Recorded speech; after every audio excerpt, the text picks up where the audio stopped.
All right. I have heard a lot of talk about this card online, everywhere and about. So today I'm bringing to you a budget Avatar Commander deck, and it is, of course, Wan Shi Tong. Wan Shi Tong is a spirit in Avatar, and he has a big library full of answers, and he tries to eat them. So who is Wan Shi Tong the card? So Wan Shi Tong, All-Knowing, is a 4/4 for 3 generic, 2 blue, has flying, and whenever Wan Shi Tong enters, target non-land permanent, and target non-land permanent's owner puts it into their library second from the top or on the bottom.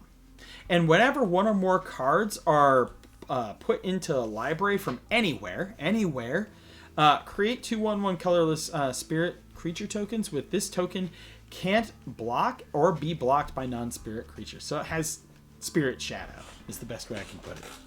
So I did make this one budget. It's $137 with Wan Shi Tong here. Probably, let me zoom out here quick. Oh, they don't even have the price on here yet for pre-sale. But 137 makes it pretty affordable to the average player. So let's get right into it, right? What we're going to try to do is put things on top of our libraries, on top of our opponent's libraries, at the bottom, all of that sort of thing. Make a lot of spirits, and do some interesting things. This is a really interesting commander. When I saw people previewing it and bringing it up online, this is a commander that I have seen a lot of buzz about, and I just think I also think it's just interesting, right? It's a mono blue commander that's not just straight counters and things. It's very cool. So first we have All-Around God of the Cosmos. Gets +1/+1 for each card in your hand and each Foretold card you own in exile. We don't have any Foretold cards so far as I remember. At the beginning of your end step, choose a card type, then reveal the top 2 cards of your library. Put all cards of the chosen type into your hand and the rest on the bottom of your library. Guess what? That makes you spirits. He also can be a raven. Yes, this is Magic the Gathering's Odin we have at home. Flying, and whenever Haka of Raven deals combat damage to a player, return it to its owner's hand, then scry 2. Now, I'm not sure. I did put a couple scry cards in here, but I don't know what the ruling is, and somebody please clarify with me if scry counts for Wan Shi Tong. Please let me know in the comments down below.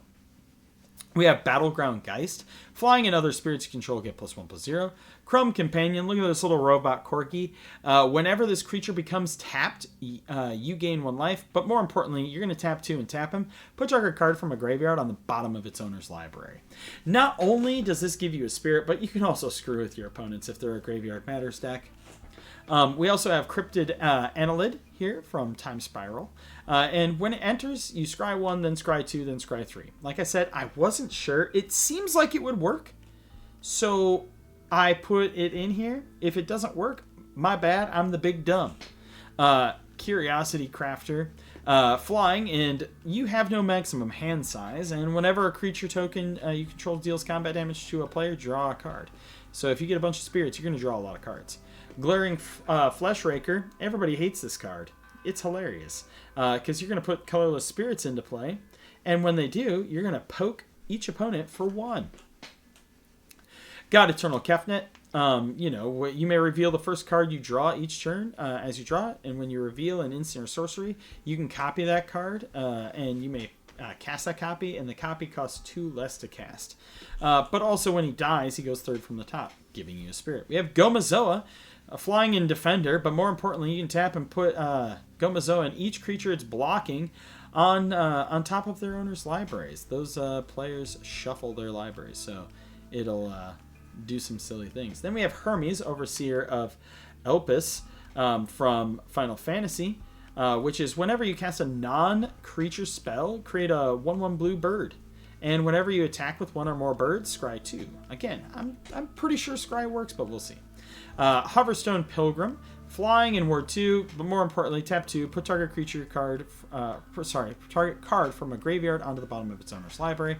Junk Troller also puts a card from a graveyard on the bottom of its owner's library. I actually really like the art on this card. He looks like a friend. We has Mausoleum Wanderer. It's a 1/1 flying, and whenever another spirit you control enters, this creature gets +1/+1 until end of turn, and sacrifice this creature. Counter target instant or sorcery spell unless its controller pays X, where where X is that creature's power, which is pretty good. Pretty good. Then we have Nebelgast Herald, flash, flying, and whenever this creature or another spirit you control enters, tap target creature, so you can tap down things as you're making stuff with Wan Shi Tong. We have Rattle Change, flash, flying, spirit. When it enters the battlefield, target spirit gains hexproof until end of turn, so you can protect your Wan Shi Tong, who is also a spirit, and you may cast spirit spells as though they had flash. We have Rato Sentinel. He puts things from graveyards onto the bottom of their owner's library. We have Riverwise Augur. When it enters, you draw 3 cards and then put 2 of those cards from your hand on top of your library. Yep, that counts. Shacklegeist. Shacklegeist can block only creatures with flying. Then we have tap 2 spirits you control, tap target creature you don't control. This one buffs spirits. He's a spirit lord. And then this one, if you would draw a card, look at the top 3 cards of your library instead. Put one of those cards in your hand and the rest on the bottom of the library in any order. For sorceries, we have Clear Mind. Target player shuffles their graveyard into their library. That's a lot of cards. That's a lot of cards you're putting in there. And remember, with Wan Shi Tong, it's whenever one or more cards in. So like you're getting 2 spirits off of that. That's such good value. We have Concentrate, draw 3 cards. We have Days Undoing. Each player shuffles their hand and graveyard into their library and draws 7 cards. If it's your turn, end the turn. We have See Beyond, draw 2 cards. Then shuffle a card from your hand into your library. Step Between Worlds. Each player may shuffle their hand and graveyard into their library. Each player who does draws 7 cards, exiles Step Between Worlds. We have Temporal Eddy. Put target creature or land on top of its owner's library, and Time Ebb. Return any 1 creature to the top of its owner's deck, so library. Portal cards are weird. Aether Spouts. For each attacking creature, its owner puts it on top or bottom of its library. Draw 4 or more cards. Then put 2 cards from your hand on top of your library. Burying Books. It's going to put stuff on second from the top of opponent's library. Commit. Put target spell or non-land permanent second from the top. Expel from Orazka. Ascend and return target non-land permanent to its owner's hand. If you have the blessing, put that permanent on top of its owner's library. Hide in the Ceiling. Exile X target artifacts and or creatures. Return the exiled cards to the battlefield under their owner's control at the beginning of the next end step. You can do that with Wan Shi Tong. High Tide, so that way we can cast lots of things. Hinder. It's going to counter a spell and put that card on the top of the bottom of the library. Memory Lapse. Oh my God, why is the resolution on this so bad? We're going to switch this. Oh, yeah, I changed it to cheapest version. That's why. Oh, terrible. Counter target spell. If that spell is countered this way, put on the top of its owner's library. Spell Crumple.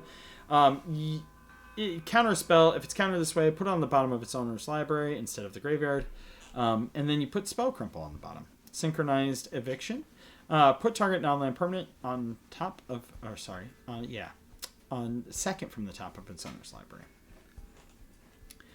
For the rest of our stuff here, we have Endurial. It makes some spirits. Arcane Signet. We've got Cage Sun for mana. We've got Cloud Key to make our stuff cheaper. Conjurer's Bauble. Sack it. Put up to 1 target creature card from your graveyard on the bottom of your library. Draw a card. Crystal Skull. You can play lands and historic spells from the top of your library. And you can look at the top of your library. Elixir of Immortality. You gain 5 life. Shuffle it in. Gauntlet of Power. Helm of Awakening makes your spells cost less. And there's a reason for this. Because we are running the combo. We have Sensei's Divining Top, and we have Mystic Forge and Helm of Awakening. So this means that you can flip top, play it for free from the top with Mystic Forge, and you can continue to do that. Every time you do that, you get 2 spirits. Ta-da! It is a $137 deck with a infinite combo in it. We have Midnight Clock. We have Panharmonicon. We have Perpetual Timepiece, Planar Atlas. All of these things are going to do lots of things to shuffle, right? Shuffle, Sapphire Medallion, Skull Clamp lets you draw when you equip your spirits.